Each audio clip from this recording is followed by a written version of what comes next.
Halo Tingkle-tingkle semuanya. Hari ini kita bakal santai-santaian sambil bercerita ya.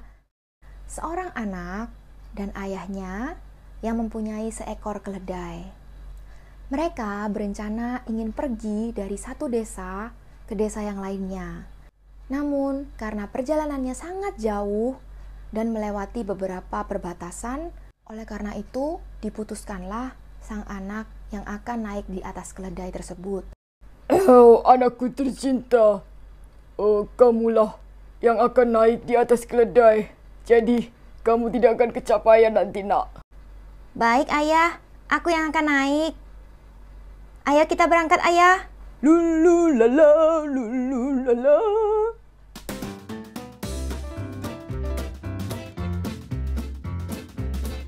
Lalu, sesampainya di perbatasan, banyak sekali keributan dan keramaian sambil melihat dan memandang mereka berdua.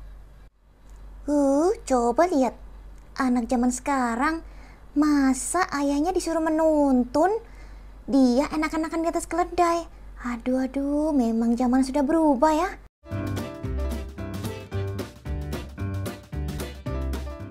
Iya benar. Masa ayahnya disuruh menuntun sih?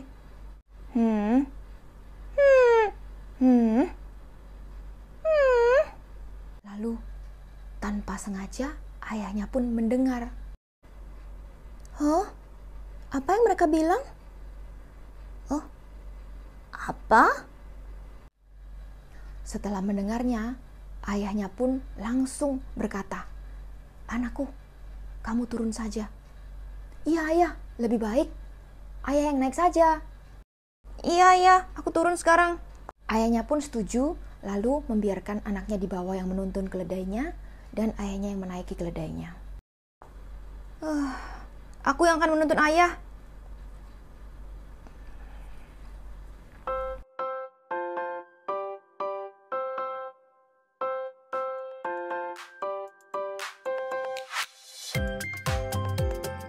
Namun, sesampainya di perbatasan yang berikutnya, mereka mendengar lagi. Apa-apaan ini? Ayahnya naik keledai sedangkan anaknya menuntunnya. Ya ampun. "Suamiku, kemarilah." Ya, istriku. "Coba lihat. Itu ayahnya. Bisa ya tega banget loh. Masa anaknya disuruh menuntun sedangkan dia enak-enakan di atas keledai. Aduh, suamiku. Coba nanti kalau kita punya anak ya, aku tidak akan menyanyiakan anak kita. Tenang saja." Oh, begitu. Iya, itu ayahnya memang.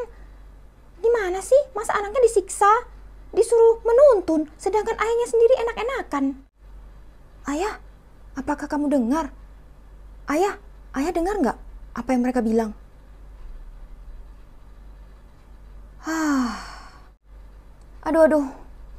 Aduh, gimana ini? Kita berdua saja. "Oh, keledai, kamu tidak apa-apa kan?" "Sudah begini sajalah. Kamu juga naik saja. Jadi, ayah dan kamu akan menaiki keledai ini sampai di perbatasan berikutnya."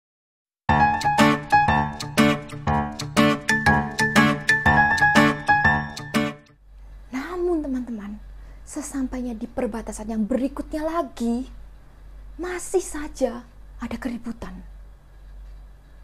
Apa kata mereka? Kejam sekali mereka. Bisa-bisanya keledai yang sangat kurus itu mereka naiki berdua. "Kenapa sih? Ada apa?" "Itu, lihat. Mereka berdua, ayah dan anak, menaiki keledai yang begitu kecil itu. Kasihan sekali. Aku jadi tidak tega melihat keledai itu."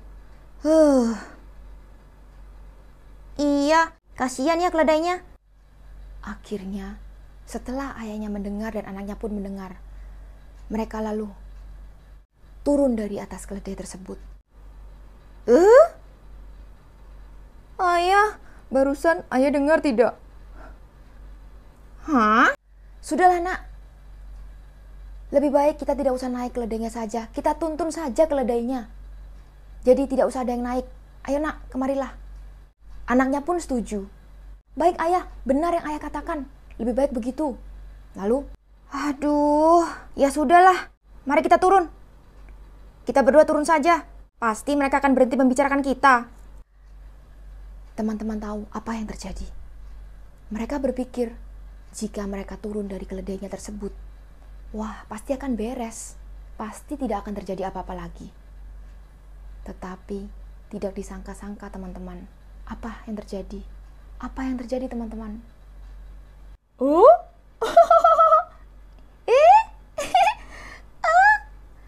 Suamiku, coba lihat sini. Sini. Ya ampun. Coba lihat. Ini orang bener-bener bego ya. Masa dia punya keledai dibiarin enak-enakan.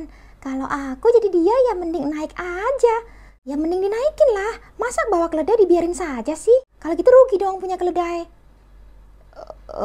Iya sih. Coba kalau kita punya keledai ya. Jadi kita bisa naik juga. Iya benar. Tidak apa-apa suamiku. Sebentar lagi kita juga akan sukses kok. Masih saja ada juga keributan dan celotehan dari samping mereka. Apa?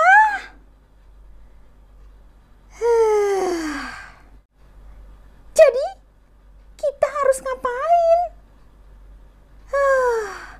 Kita jadi capek sendiri. Sudahlah ayah. Kita pergi dengan nyaman saja. Capek deh. Dan begitulah akhir dari ceritanya. Bagaimana teman-teman semuanya dan Tinkle-Tinkle? Ceritanya seru? Namun, apakah makna di balik cerita ini? Cerita ini benar-benar membuat Stella Kim semangat dan juga lebih memiliki kekuatan dalam bertindak. Karena dalam cerita ini sebenarnya ada makna tersembunyi, yaitu tidaklah perlu kita mendengar kata-kata orang yang ada di sekitar kita. Karena kata-kata celotehan, omongan, gosip, ataupun ejekan tidak akan pernah ada habisnya. Dari cerita ini, Stella Kim pun berpikir, benar juga, apapun yang kita lakukan akan dianggap salah dan akan dianggap tidak benar. Bagaimana cara kita mengatasinya? Yaitu dengan cara yakin, tidak usah memikirkan kata-kata ataupun omongan orang lain yang ada di sekitar kalian jika itu adalah negatif.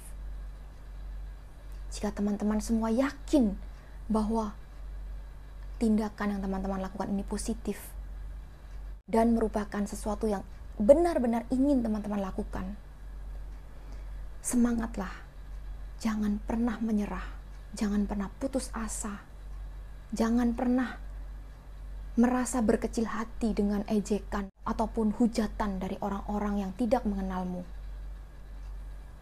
Karena sebenarnya mereka hanya berbicara atas kemauan mereka sendiri. Namun yang benar-benar mengenal dan mengetahui dan yang paling mengerti diri kalian sendiri sebenarnya adalah diri kalian sendiri. Jadi, mulai sekarang, teman-teman, belajarlah untuk mencintai diri kalian sendiri.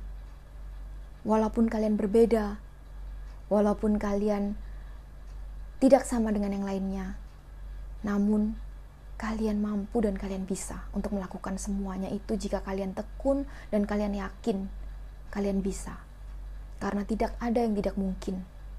Sesuatu itu akan menjadi mungkin jika kita lakukan dengan kegigihan.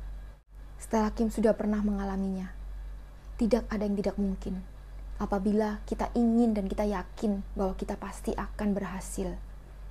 Walaupun memang membutuhkan suatu kerja keras dan juga pengorbanan, teman-teman harus bisa mampu untuk menentukan pilihan hidup dari teman-teman sendiri. Stella yakin teman-teman juga pasti akan bisa menjadi sukses semuanya. Asalkan teman-teman tidak malas dan tidak melakukan sesuatu yang negatif. Tidak perlu kita dengarkan orang-orang di sekitar karena tidak akan ada habisnya. Kita harus bisa yakin dengan diri kita dan kita akan lebih maju lagi. Begitulah ceritanya teman-teman. Nanti semua komen ya gimana cerita Stella Kim yang pertama ini. Lalu yang kedua, ini ceritanya ada